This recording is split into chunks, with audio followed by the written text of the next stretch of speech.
अस्सलाम वालेकुम स्टूडेंट्स, ये थ्योरम नंबर 2 हम स्टार्ट करेंगे अभी।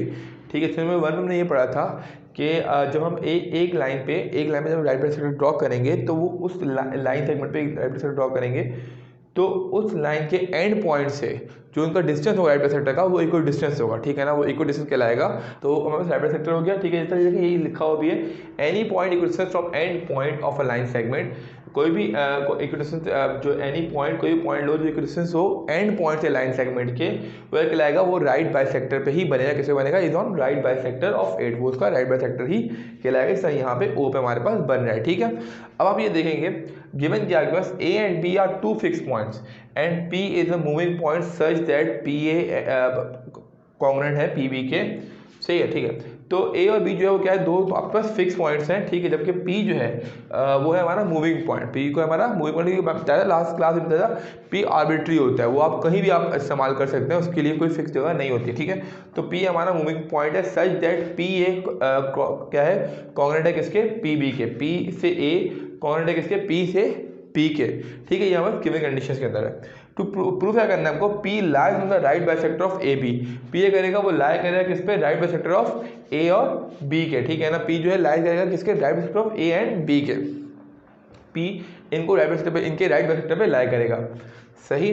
कंस्ट्रक्शन क्या करनी है हमने? अब हमने कंस्ट्रक्ट क्या किया है? Bisect A B at O. A B को हमने बाइसेक्ट करवाया किससे?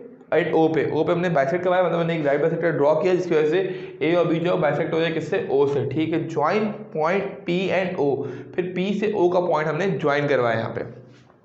ठीक, अब हमारे पास स्टेटमेंट में क्या है? हमारे पास स्टेटमेंट में है in triangle P O A corresponding है पी ओ बी के। सही, इसमें जो कंस्ट्रक्शन है पहले जो इसका पॉइंट है, सॉरी, ए से ए ओ, लाइन ए ओ जो है वो कॉन्ग्रुएंट है लाइन ओ बी के, यानी कि लाइन ए ओ कॉन्ग्रुएंट है लाइन ओ बी के आपके पास। ठीक है, फिर जो कंस्ट्रक्शन में हमने किया है कि ए हमने जो कंस्ट्रक्ट किया है, तो हमने बीच में से राइट बाइसेक्टर से डिवाइड हुआ है, तो ये कॉन्ग्रुएंट ही होगा हमारे पास। तो कंस्ट्रक्शन का इसका रीजन चला गया, हमने इसको कंस्ट्रक्ट किया, हमने खुद बनाया इसको, इसका रीजन कंस्ट्रक्शन वहाँ पे गिवन है। फिर इसका दूसरा जो पॉइंट है वो ये है कि पी से ए कॉन्ग्रुएंट है पी से बी पे। ये हमारे पास गिवन कंडीशन है, गिवन कंडीशन थी, इसलिए इसको हमने उसका रीजन गिवन दे दिया। फिर पी ओ कॉन्ग्रुएंट है किसके?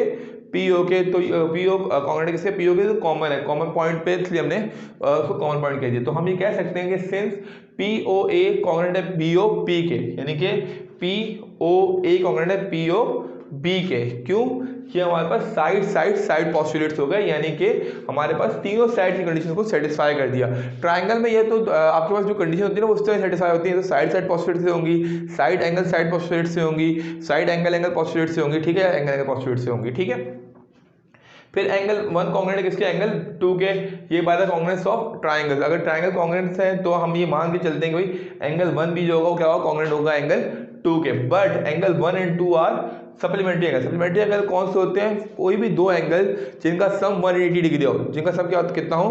180 डिग्री हो, तो वो क्या कहलाता है? वो सप्लीमेंट्री एंगल कहलाते हैं। ठीक है, तो ये कह रहा है कि 1 और 2 जो है वो क्या है? Supplementary angle. तो जाहिर है यहाँ भी 90 डिग्री एंगल बन रहा है, यहाँ भी 90 एंगल बन रहा है। आपको पता है जब ये स्ट्रेट लाइन ड्रॉ होती है तो वो 90 एंगल में ड्रॉ होती है, तो दोनों को ऐड करवाएंगे 90 plus 90 180। A B is a line supplement postulates. ठीक है ना, ए बी जो है वो लाइन है, फिर आपको पता है लाइन भी किसकी होती है? 180 डिग्री की होती है आपके पास। ठीक है, तो ये हमारे पास A B is a line supplement postulates हो गया। तो क्योंकि ए बी स्ट्रेट लाइन है हमारे पास, सीधी लाइन है, तो ए सीधी लाइन तो हमारे पास 180 डिग्री के ही बराबर होती है। फिर each triangle 1 and 2 are right angle. ये वाली बात हमें पता है कि ए दोनों ही राइट एंगल है क्योंकि दोनों ही स्ट्रेट लाइन पर ड्रॉ हो रहे हैं। If two supplementary angle are equal in measure each is right angle. अगर दो सप्लीमेंट्री एंगल इक्वल है मेजरमेंट्स में, क्योंकि देखिए हमें बताया था दो सप्लीमेंट्री एंगल किसके बराबर होते हैं? 180 के बराबर होते हैं। तो अगर वो इक्वली मेजर्ड हुए हैं तो इक्वली मेजर का मतलब क्या है कि दोनों किसके हो गए? 90 डिग्री के हो गए। तो दोनों किसके हो गए? दोनों राइट एंगल ट्राइंगल हो गए। ठीक है, thus P O is the right bisector of A B. फिर हमने मान लिया कि पी ओ जो है वो क्या है? राइट बाइसेक्टर है किसका? ए बी का, क्योंकि पी ओ जो है वो क्या है? पी ओ जो है परपेंडिकुलर है ए बी के। पी ओ जो है परपेंडिकुलरली ए बी को कट कर रहा है, और राइट बाइसेक्टर की जो कंडीशन है वो यही है कि राइट बाइसेक्टर किस पे बनता है? वो 90 डिग्री पे बनता है। अगर आपको ये देखें राइट बाइसेक्टर की डेफिनेशन को समझना है तो लिंक मैंने नीचे दिया है, आप लिंक पे क्लिक करके राइट बाइसेक्टर की डेफिनेशन को भी समझ सकते हैं दोबारा से।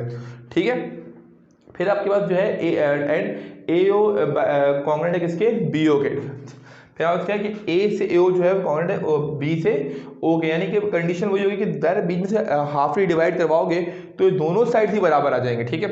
फिर आपके पास आगे कंडीशन का थर्स every point equal distance from point A and B, ठीक है। कोई भी इक्वल डिस्टेंस पॉइंट अगर आप लगाएंगे पॉइंट ए फ्रॉम पॉइंट ए से बी के बीच में, ठीक है, तो क्या कहलाएगा, वो हमारे पास राइट बाइसेक्टर ही बनेगा किसका, ए से बी का। We can prove by the above process, ये पूरे अबव प्रोसेस से हमने इसको प्रूव किया है। कहीं भी अगर आप इस लाइन में पॉइंट लगाएंगे जो कोई डिस्टेंस होगा तो क्या कहलाएगा, वो राइट बाइसेक्टर ही कहलाएगा। राइट बाइसेक्टर की कंडीशन को मजीद क्लैरिफाई कर दूंगा। राइट बाइसेक्टर का मतलब ये होता है कि वो इक्वली डिवाइड करेगा ट्राइंगल को दो पार्ट्स के अंदर, ठीक है। जब तक वो इक्वली डिवाइड नहीं करेगा 90 डिग्री का एंगल बन ही नहीं सकता, ठीक है। 90 डिग्री का एंगल बनाने के लिए ज़रूरी है कि उसको इक्वली डिवाइड करवाए, उसका इक्वल प्रॉपर एंगल बनाए।